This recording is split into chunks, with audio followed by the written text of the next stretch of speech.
नमस्कार। मैं आपका स्वागत करती हूँ एक ऐसी सच्चाई के समक्ष जिससे आँख चुराना अब मुमकिन नहीं। आज हम बात करेंगे उस आतंक की जो बंदूक से नहीं बल्कि कलमे की ओट में फैलाया जा रहा है। वो आतंक जो बम से नहीं बल्कि मजहबी जुनून से जन्म लेता है। किसी भी जटिल समस्या से निपटने के लिए सबसे पहले ज़रूरत होती है समस्या का स्पष्ट, निर्भीक और निसंकोच मूल्यांकन। और जब समस्या आतंकवाद जैसी घातक हो तो उसकी जड़ को बिना किसी भय के पहचानना अनिवार्य हो जाता है। भारतवर्ष आज जिन घावों को ढो रहा है वे केवल सीमा पार से आई गोलियों के नहीं हैं, वे उस मानसिकता के हैं जो मजहब के नाम पर इंसान को इंसान से लड़वाने पर आमदा है। मजहबी प्रेरणा वाला आतंकवाद, यही है हमारी आज की चर्चा का केंद्रीय विषय। 22 अप्रैल 2025 पहलगाम, धरती का स्वर्ग एक बार फिर लहूलुहान हो गया।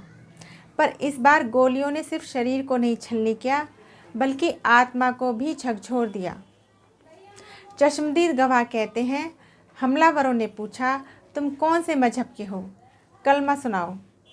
सोचिए, क्या यह सिर्फ हिंसा थी? नहीं, यह मजहबी प्रेरणा से उपजा वह आतंक था जिसमें हत्यारे पहले इंसान की जांच करते हैं, फिर जीवन का फैसला सुनाते हैं। आतंकवाद का हर चेहरा एक जैसा नहीं होता। कुछ आतंकवाद राजनीतिक होते हैं, कुछ क्षेत्रीय। पर मजहबी आतंकवाद सबसे घातक, सबसे स्थायी और सबसे भावनात्मक हथियार बन जाता है। यह आतंक उस शिक्षा से उपजता है जो कहती है जो हमारे मजहब से नहीं वह काफिर है और काफिरों को ख़त्म करना नेक काम है। ऐसे विचार जब बचपन में दिमागों में ठूसे जाते हैं तो वे नई नस्लों को बारूद बना देते हैं। भारत ही नहीं, दुनिया ने यह आग महसूस की है। वो फिर 9/11 में न्यूयॉर्क हमले हों या पेरिस में चार्ली हेब्दो या बमबारी बगदाद की मस्जिदों में हो या फिर मलाला को गोली मारना, हर जगह एक ही बात सामने आती है, मजहब को हथियार बनाकर आतंक फैलाया गया। दुर्भाग्य की बात है, जब कोई आतंकी मजहबी नारे लगाता है तब उसे मेंटल इलनेस कहकर छुपा लिया जाता है। पर जब कोई गुस्से में प्रतिक्रिया देता है तो उसे हिंदू आतंकी कहा जाता है। यह दोहरा मापदंड उस आतंक को और मजबूती देता है जो मजहब की आड़ में पल रहा है। भारत ने सैकड़ों साल गुलामी सही। बाबर, औरंगजेब, नादिर शाह, अहमद शाह अब्दाली, हर एक ने सिर्फ ज़मीन नहीं छीनी, मजहब के नाम पर लोगों का अस्तित्व मिटाया। 1947 का विभाजन भी मजहब के नाम पर ही हुआ और तब से आज तक हजारों हिंदू, सिख, बौद्ध, ईसाई मजहबी आतंक का शिकार होते आए हैं। जब कोई मजहब हत्या को पुण्य कहने लगे तब वहाँ संवाद नहीं, समाधान की जरूरत होती है। आज हम सच्चाई की ऐसी परत उठाएंगे जिसे सालों से दबाया जा रहा था। अगर एक बच्चा किताब की जगह नफरत पढ़ता है तो वह बम बन जाता है। आज हम बात करेंगे उस मानसिक, वैचारिक और रणनीतिक मशीनरी की जो मजहब के नाम पर आतंक को जन्म देती है। हम समझेंगे आतंक की सोच कैसे पनपती है, किस प्रकार बालपन को कट्टरता के सांचे में ढाला जाता है, क्या है जन्नत का लालच और कैसे मदरसे, मस्जिदें और सोशल मीडिया आज आतंक का औजार बन रहे हैं। जहां एक और भारत में गुरुकुल बच्चों को यज्ञ, शांति और सह अस्तित्व सिखाते थे, वहीं दूसरी ओर कुछ कट्टरपंथी मदरसे काफिर को ख़त्म करो जैसी आयतों की मनमानी व्याख्या बच्चों के मन में भर रहे हैं। 10 साल का मासूम जब सीखता है काफिर को मारना पुण्य है और मरना शहादत है, तो सोचिए वह बड़ा होकर क्या बनेगा। मजहबी आतंक की सबसे खतरनाक शाखा है सुसाइड बॉम्बिंग, यानी आत्मघाती हमला। एक व्यक्ति जो खुद को उड़ाने को तैयार हो जाता है, उसके दिमाग में क्या भरा गया होता है? उससे कहा गया होता है, तू मरेगा नहीं, सीधा जन्नत जाएगा, हूरें तेरा इंतज़ार कर रही हैं, तेरे परिवार को अल्लाह इनाम देगा। यह धार्मिक तंत्र, यह झूठी जन्नत का प्रचार एक मनुष्य को बम में बदल देता है। पाकिस्तान में बालाकोट, मुजफ्फराबाद, भावलपुर जैसे क्षेत्र, अफ़गानिस्तान के वजीरिस्तान और अब पोक और बांग्लादेश तक इन इलाकों में लश्कर तैयबा, जैश ए मोहम्मद, हिजबुल मुजाहिदीन जैसे आतंकी संगठनों की ट्रेनिंग कैंप्स चल रहे हैं। यहाँ कुरान की आयतों को हथियार बनाकर सिखाया जाता है, काफिरों को ख़त्म करो, तुम जिहाद पर निकले हो और अल्लाह तुम्हारे साथ है। आज फेसबुक, यूट्यूब, व्हाट्सएप और टेलीग्राम आतंक के नए हथियार हैं। कट्टरपंथी मौलवी बच्चों को ऑनलाइन ब्रेन वॉश कर रहे हैं। रंगीन वीडियो, नारे, गाने और भाषण सब कुछ इस्लामी गौरव और इस्लाम खतरे में है कि स्क्रिप्ट पर आधारित है। इन्हें देखकर एक युवा सोचता है, मेरे मजहब पर हमला हो रहा है, मुझे जिहाद करना चाहिए। यही है डिजिटल रेडिकलाइजेशन, जो अब बंदूक से भी ज़्यादा खतरनाक है। अब आतंक सिर्फ पुरुषों की दुनिया नहीं है। आईएसआईएस और तालिबान ने महिलाओं को भी ट्रेनिंग देकर मानव बम में बदल दिया है। छोटे बच्चों को जिहाद के खिलौने थमाए गए। सोचिए, जहाँ बचपन में कविता होनी चाहिए थी, वहाँ कलमा पढ़ाया गया, जिसमें काफिर को ख़त्म करना ईमान का हिस्सा बताया गया। भारत में ऐसे हजारों मदरसे चल रहे हैं जो सरकार की नज़र से बाहर हैं। इनमें न तो गणित पढ़ाया जाता है, न विज्ञान, सिर्फ धार्मिक किताबें, और उनमें भी वही बातें जो हमें और उनमें बांटती हैं। हर बच्चा जिसे बताया गया कि हिंदू काफिर है, उसे मारो, वह समाज में नफ़रत फैलाएगा, आतंक नहीं तो घृणा जरूर करेगा। अगर तलवार किसी हाथ में है तो जान लीजिए कहीं न कहीं कोई जेब उस तलवार को चांदी से भर रही है। हमने अब तक जाना कि मजहबी आतंक कैसे मानसिक रूप से तैयार किया जाता है, बच्चों को कैसे आत्मघाती बनाया जाता है। अब बात करेंगे उस अंधेरे तंत्र की जो इस आतंक को जिंदा रखता है: पैसा, नेटवर्क और राजनीतिक संरक्षण। आप जानकर चौंकेंगे कि मजहबी आतंक सिर्फ मजहबी जुनून से नहीं चलता, उसे चलाने के लिए अरबों डॉलर का निवेश किया जाता है। सऊदी अरब, कतर, तुर्की जैसे देशों से कट्टर इस्लामी संगठनों को चंदा मिलता है। हवाला नेटवर्क, बिटकॉइन, सोने की तरक्की, ये सब आतंकी अर्थव्यवस्था का हिस्सा हैं। भारत में गजवाए हिंद का सपना देखने वाले आतंकी भी इन्हीं विदेशी धनकों से पोषित होते हैं। एनआईए ने 2023 में 120 करोड़ रुपए की हवाला फंडिंग का खुलासा किया था, जिसमें दिल्ली, केरल और बंगाल के कुछ मदरसों के नाम सामने आए। कुछ तथाकथित धार्मिक संगठन जो एनजीओ के नाम पर गरीबों की सेवा का ढोंग करते हैं, असल में आतंकियों को पनाह दे रहे होते हैं। ज़कात यानी धार्मिक दान, इसे कुछ कट्टर संगठन हथियार और ट्रेनिंग पर खर्च करते हैं। मदरसों को मिलने वाला विदेशी फंड भी कई बार सीधे आतंकी संगठनों तक पहुंचता है। यह मजहबी पूंजीवाद आतंक के लिए उर्वर ज़मीन तैयार करता है। पाकिस्तान की आईएसआई यानी इंटर सर्विस इंटेलिजेंस लश्कर जैसे संगठनों को फंड, ट्रेनिंग और राजनीतिक संरक्षण देती है। वहाँ के मदरसे और मस्जिदें आतंक का प्रशिक्षण केंद्र बन चुकी हैं। और यह सब होता है कश्मीर को छीनने और भारत को तोड़ने के एजेंडे के साथ, क्योंकि पाकिस्तान की धरती पर पल रहे आतंकवाद को अमेरिका, चीन और इस्लामी देशों से अप्रत्यक्ष समर्थन मिलता है। भारत में भी कुछ राजनीतिक दल और बुद्धिजीवी वर्ग मजहबी आतंक के खिलाफ बोलने से डरते हैं। क्यों? उन्हें वोट बैंक खोने का डर है। उन्हें सेक्युलरिज्म की गलत परिभाषा बचानी है। और सबसे दुखद, ये आतंकी को भी विक्टिम बना देते हैं। जब ओसामा बिन लादेन को ओसामा जी कहा जाए, जब बुरहान वानी को कश्मीर का बेटा कहा जाए, समझ लीजिए आतंक के सिर पर किसी ने सियासी टोपी रख दी है। UN, amnesty, human rights watch जैसे संगठन अक्सर मुसलमानों पर अत्याचार का ढोल पीटते हैं, पर जब आतंक का शिकार हिंदू, सिख या यहूदी होता है तो ये सभी सेलेक्टिव साइलेंस अपनाते हैं। कश्मीरी हिंदू की हत्या, मौन। मणिपुर में मंदिरों पर हमला, मौन। पाकिस्तान में अल्पसंख्यकों पर हमला, मौन। ये संस्थाएं मानवाधिकार की राजनीति करती हैं, पर इंसानियत के हक में नहीं खड़ी होती। स्लीपर सेल्स यानी ऐसे लोग बाहर से आम नागरिक लगते हैं पर अंदर से आतंक के एजेंट होते हैं। ये लोग मस्जिदों, मदरसों, सोशल मीडिया पर कट्टर विचार फैलाते हैं। ये दंगे भड़काते हैं, हथियार छुपाते हैं और समय आने पर आतंकी बन जाते हैं। और इनका उद्देश्य होता है भारत को भीतर से तोड़ना। मजहबी आतंक सिर्फ एक बंदूक वाला लड़का नहीं है, वह एक वैचारिक नेटवर्क है जो पैसे, प्रचार और राजनीति से पोषित होता है।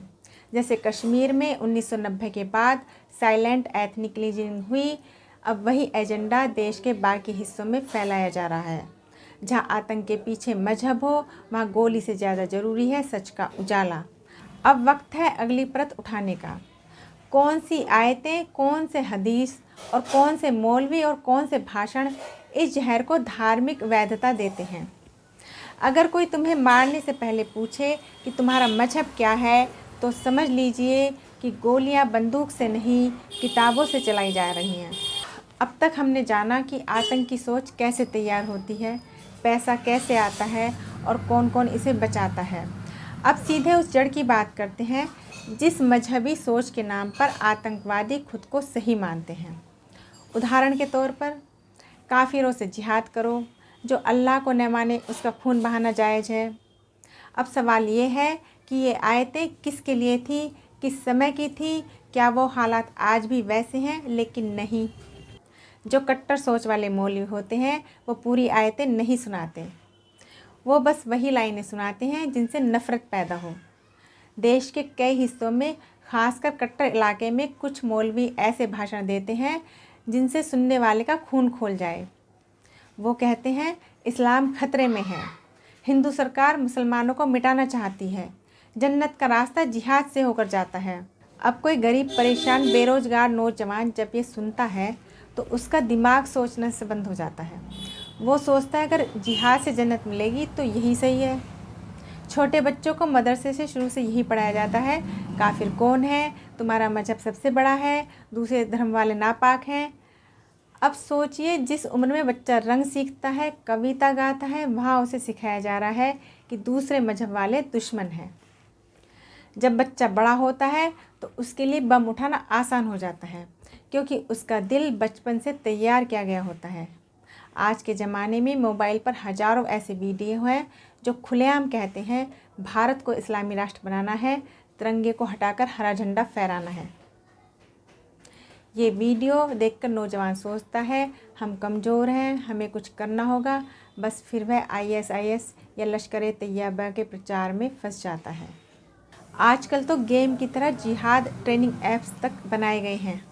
कई बार कोई अफवाह फैलाई जाती है मस्जिद तोड़ी गई, कुरान का अपमान हुआ, फिर भड़कते हैं दंगे, जलती हैं ट्रेनें, कटते हैं सिर और पीछे से कोई और हंसता है, क्योंकि नफ़रत फैलाना उनका धंधा है। अब बात उन मुसलमानों की भी करनी चाहिए जो साफ साफ कहते कि जिहाद मतलब आत्मसंघर्ष होता है, न कि बम फोड़ना। अब्दुल कलाम जैसे लोग जो मिसाइल बनाते थे, बम नहीं फोड़ते थे। गज़ल गाने वाले, साइंटिस्ट बनने वाले, डॉक्टर बनने वाले मुसलमान, ये असली मजहब की तस्वीर है। तो असली सवाल ये है कि कट्टरपंथियों की आवाज़ क्यों ज़्यादा सुनाई देती है? क्योंकि समझदार मुसलमान डरते हैं और कट्टर चिल्लाते हैं। अब तय हमें करना है कि क्या हम इस धर्म के नाम पर देश को जलने देंगे, क्या हम मजहब के नाम पर खून बहते देखेंगे। अब वक्त है कट्टरपंथ को मजहब से अलग करने का, क्योंकि अगर मजहब प्यार सिखाता है तो नफ़रत फैलाने वाले उसके दुश्मन हैं, धर्म के नहीं, इंसानियत के। जब बम किसी मजार या मंदिर में फटता है तो सिर्फ पत्थर नहीं तोड़ता, वो लोगों के बीच भरोसे की दीवारें गिरा देता है। अब तक हमने ये समझा कि मजहबी आतंक कैसे शुरू होता है, उसे कौन कौन बढ़ाता है और क्या क्या हथियार उसकी झोली में हैं। अब बात करते हैं इसके आम लोगों पर क्या असर पड़ता है, कैसे एक गली, एक मोहल्ला, एक शहर और एक देश अंदर से टूटता चला जाता है जब कोई शख्स हमला करता है और मरने से पहले ये पूछता है तू कौन है, तेरा मजहब क्या है। तो समझ लीजिए अब लड़ाई इंसानियत की नहीं रही, अब ये लड़ाई पहचान की है। जहाँ पहले पड़ोसी एक दूसरे को भाईजान और भैया कहकर बुलाते थे, अब वहीं ये डर बैठ गया है कि कहीं ये अंदर से दुश्मन तो नहीं। ये शक, ये डर, ये दूरी, यही आतंकवाद की असली जीत है।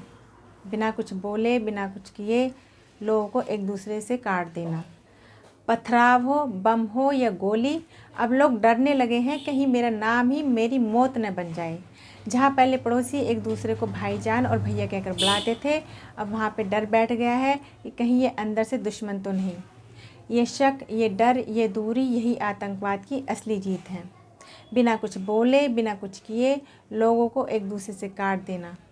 जब एक मजहब का आतंक सामने आता है तो दूसरे मजहब के लोग गुस्से में आ जाते हैं, फिर दंगे होते हैं, दुकानों में आग लगती है, ट्रेनों में लोग जलते हैं और टीवी पर सिर्फ यही दिखता है, धर्म बनाम धर्म। असल में नफ़रत फैलाने वाले यही चाहते हैं ताकि कोई किसी से सवाल न करे, सब एक दूसरे को ही दोष दे। हर मुसलमान आतंकवादी नहीं होता, लेकिन जब एक मजहबी आतंकी हमला करता है तो समाज हर मुसलमान को शक की निगाह से देखने लगता है। स्कूल में बच्चों को ताने मिलते हैं, ऑफिस में लोग दूरी बना लेते हैं, किराए का मकान नहीं मिलता, नौकरी नहीं मिलती।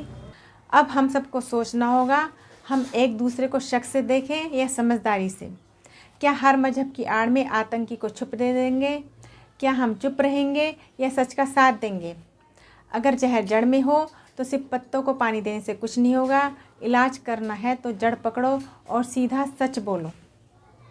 अब सबसे ज़रूरी बात, अब क्या किया जाए, क्योंकि रोने से कुछ नहीं होगा।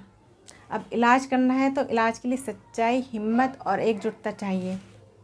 जब धर्मगुरु और नेता एक मंच पर खड़े होकर भाषण देने लगते हैं तो समझ लो अब न धर्म बचेगा न देश। मजहब की बातें मंदिर, मस्जिद और गुरुद्वारे में होनी चाहिए और देश की बातें संसद में। कोई भी धर्म परफेक्ट नहीं है। हर मजहब में कुछ बातें हैं जिन्हें आज के दौर में बदलने की ज़रूरत है। जो मौलवी नफ़रत सिखा रहे हैं उन्हें रोकना होगा। जो पंडित या बाबा कट्टरता फैला रहे हैं उन्हें भी जवाब देना होगा। कट्टरता का जवाब कट्टरता नहीं, समझदारी है। अगर हम मजहब को राजनीति का हथियार बनने देंगे तो हर चुनाव में खून बहेगा और हर सड़क पर डर चलेगा। अगर मदरसों में बच्चों को सिर्फ एक ही नज़रिया सिखाया जाएगा तो वो दुनिया को भी एक ही चश्मे से देखेंगे। ज़रूरी है कि वहाँ साइंस, इतिहास, संविधान और बाकी विषय भी पढ़ाए जाएं। बच्चों को सिर्फ काफिर कौन है मत सिखाओ, उसे ये सिखाओ कि इंसानियत क्या है, देश क्या है और सच क्या है। अब ज़रूरी है कि झूठ को पहचानो और सच का साथ दें। जो भी आतंकी है, चाहे वो किसी भी मजहब से हो, उसे एक जैसा कानून मिले, एक जैसी सज़ा मिले। अगर एक धर्म के आतंकियों को पकड़ो तो दूसरे मजहब के कट्टरपंथी भी पकड़े जाएं। न इंसाफ मजहब देखकर हो, न कार्रवाई नाम देखकर। आज ज़रूरत है कि हर मजहब के अच्छे लोग आगे आएँ, साफ बोलें। हम मजहब के नाम पर आतंक नहीं चाहते। जो धर्म के नाम पर खून बहाए वो हमारा प्रतिनिधि नहीं हो सकता। जब हर गली, हर मोहल्ले, हर शहर से आवाज़ उठेगी तब जाकर आतंकी डरेंगे, क्योंकि उनकी सबसे बड़ी हार तब होती है जब मजहब के लोग खुद कहें तुम हमारे नहीं हो। अब सवाल ये है, आखिर आतंकवाद का असली मकसद क्या है? क्यों कोई लड़का जो कल तक स्कूल जाता था आज बम लेकर निकल जाता है? जो अपनी जान देकर भी दूसरों को मारना चाहे, उससे बड़ा धोखा और कुछ नहीं। आतंकियों का पहला काम होता है लोगों में फूट डालना। हिंदू मुस्लिम, शिया सुन्नी, दलित स्वर्ण, सिख ईसाई, ये सब बातें उठाई जाती हैं ताकि लोग एक दूसरे से लड़ें। जब हम आपस में लड़ते हैं तो असली दुश्मन छुप जाता है और आतंक अपनी जड़ें मजबूत कर लेता है। ये आतंकी हमले करके सिर्फ आम जनता को नहीं मारते, वो हमारे जवानों को रोज़ चुनौती देते हैं। वो चाहते हैं कि सेना थक जाए, सरकार दबाव में आ जाए और देश डर के साए में जीने लगे। ये डर ही उनका सबसे बड़ा हथियार है। ये आतंकी नौजवानों को भी बहकाते हैं। जो नौजवान बेरोजगार हैं, परेशान हैं या दुखी हैं, उन्हें बहकाना सबसे आसान है। कुछ संगठन ऐसे हैं जो इन लड़कों को पकड़ते हैं, उन्हें कहते हैं दुनिया तुझसे नफ़रत करती है लेकिन अल्लाह तुझे पसंद करता है। फिर उनको जन्नत, हूर और शहीदी का सपना दिखाया जाता है और बम थमा दिया जाता है। असल में वो न शहीद होते हैं, न जन्नत मिलती है, बस एक मोहरा बनकर मर जाते हैं। बहुत से आतंकी संगठन बाहर से पैसा पाते हैं, पाकिस्तान, अफ़गानिस्तान, ईरान या गल्फ़ देशों से। ये पैसे मस्जिदों, NGO या छोटे स्कूलों के नाम पर भेजे जाते हैं और फिर उन पैसों से दिमाग बदले जाते हैं, हथियार खरीदे जाते हैं। यानी ये सिर्फ धर्म की लड़ाई नहीं, ये पैसा, राजनीति और नफ़रत की पूरी इंडस्ट्री है। सोचिए, एक माँ का बेटा कॉलेज जाने के लिए निकला लेकिन 2 महीने बाद उसकी लाश मिली क्योंकि किसी ने उसके हाथ में किताब की जगह बंदूक दे दी। किसी का भाई शादी की तैयारी कर रहा था लेकिन वो मस्जिद के बाहर ब्लास्ट में उड़ गया क्योंकि आतंकियों को उससे मजहब नहीं सिर्फ खून चाहिए था। तो समझिए, आतंकवाद सिर्फ हमला नहीं करता, वो धीरे धीरे हमारा भरोसा मारता है, हमारी एकता तोड़ता है और हमें इंसान से सिर्फ हिंदू या मुसलमान बना देता है। और यही उसकी सबसे बड़ी चाल है। पहलगाम हमले जैसी घटनाएं जब होती हैं तो आम लोगों की ज़िंदगी पर क्या असर होता है, कैसे समाज टूटता है और कैसे डर धीरे धीरे हमारे रोज़मर्रा के जीवन में घुस जाता है। अब बात करते हैं उस दर्द की जो आतंक के हर धमाके के साथ हर गली हर मोहल्ले में फैलता है, बिना गोली के भी, बिना धमाके के भी। डर जो हर सुबह आपके साथ उठता है जब पहलगाम में हमला होता है तो अगली सुबह कश्मीर का एक आम दुकानदार अपनी दुकान नहीं खोलता। एक मुसाफिर बस में चढ़ने से डरता है। एक माँ अपने बेटे को स्कूल भेजने से पहले 2 बार सोचती है। डर धीरे धीरे हमारे जीवन में घुसता है। हम हर अजनबी को शक की नज़र से देखने लगते हैं। हर बैग, हर दाढ़ी, हर टोपी, हर झोली में खतरा दिखाई देने लगता है। मजहब के नाम पर समाज में दरार पड़ती है। जब खबर आती है कि हमलावरों ने पहले मजहब पूछा फिर गोली चलाई तो देश में एक लकीर खिंच जाती है। लोग कहने लगते हैं उस मजहब के लोग ऐसे ही होते हैं। जो बेकसूर हैं वो भी शक के घेरे में आ जाते हैं। दोस्ती टूटती है, मोहल्ले में बात करना कम हो जाता है, रिश्ते ठंडे पड़ने लगते हैं। यानी बम एक जगह फटा लेकिन जहर पूरे समाज में फैल गया। पर्यटन, व्यापार और रोजगार चौपट हो जाता है। पहलगाम जैसे इलाकों में आतंकी हमला मतलब अगले कई महीने तक टूरिज्म बंद। जो लोग होटल, टैक्सी, दुकान चलाते हैं उनका घर चलना बंद। पूरे इलाके की अर्थव्यवस्था रुक जाती है। मतलब एक हमले से सिर्फ जान नहीं जाती बल्कि हजारों का चूल्हा भी बुझता है। बच्चों का बचपन डर से भर जाता है। जब बच्चा टीवी पर बार बार देखता है कि बम फटा, हाथ पैर कटे, धार्मिक नारे के बाद हत्या, तो उसके अंदर डर जमने लगता है। वो अपने दोस्त से बात करने से डरने लगता है जो उसके मजहब का नहीं है। हम सबको समझना होगा आतंकवाद न तो किसी मजहब का है, न किसी देश का, न किसी जाति का। यह तो बस नफ़रत का परिणाम है और हम सबको मिलकर इसे ख़त्म करना है। इस यात्रा में हम सभी की जिम्मेदारी है। सरकार, समाज और हर नागरिक को मिलकर इस युद्ध को लड़ना होगा। हम सबका सामूहिक प्रयास ही आतंकवाद को मात दे सकता है और एक सुरक्षित, शांति भरा समाज बना सकता है। आखिरकार यह सब हमारी सामूहिक जिम्मेदारी है। अगर हम सब जागरूक हो जाएं और एकजुट होकर काम करें तो आतंकवाद का खात्मा संभव है। आज हम जिस संकट से जूझ रहे हैं वह सिर्फ एक आतंकवाद की चुनौती नहीं है। यह एक ऐसी समस्या है जो हमारे समाज की नींव को हिलाती है। लेकिन हम ये जानते हैं कि अगर हम सब एकजुट होकर खड़े हो जाएं तो हम किसी भी अंधेरे को मिटा सकते हैं, किसी भी नफ़रत को समाप्त कर सकते हैं। क्या हमें नहीं चाहिए एक ऐसा समाज जहाँ प्यार और इंसानियत की बात हो, न कि नफ़रत और बर्बादी की? आतंकवाद कभी भी किसी धर्म, जाति या मजहब का नहीं होता। यह केवल नफ़रत का परिणाम है। और जब हम सब एकजुट होकर नफ़रत के खिलाफ़ खड़े होते हैं तो हम इस नफ़रत को हरा सकते हैं। हम सबका यह कर्तव्य है कि हम अपनी आने वाली पीढ़ी को एक शांति और भाईचारे की दुनिया दें। तो अब हमें यह निर्णय लेना होगा, क्या हम अपने बच्चों के लिए ऐसी दुनिया छोड़ना चाहते हैं जहाँ डर और नफ़रत का माहौल हो, या हम उस दुनिया की ओर कदम बढ़ाएंगे जहाँ हर धर्म, हर जाति, हर इंसान का सम्मान हो। यह हमारी जिम्मेदारी है कि हम आतंकवाद की इस सूरत को बदलें, हमारे समाज की दिशा बदलें और हर उस विचार को खारिज करें जो नफ़रत फैलाने की कोशिश करता है।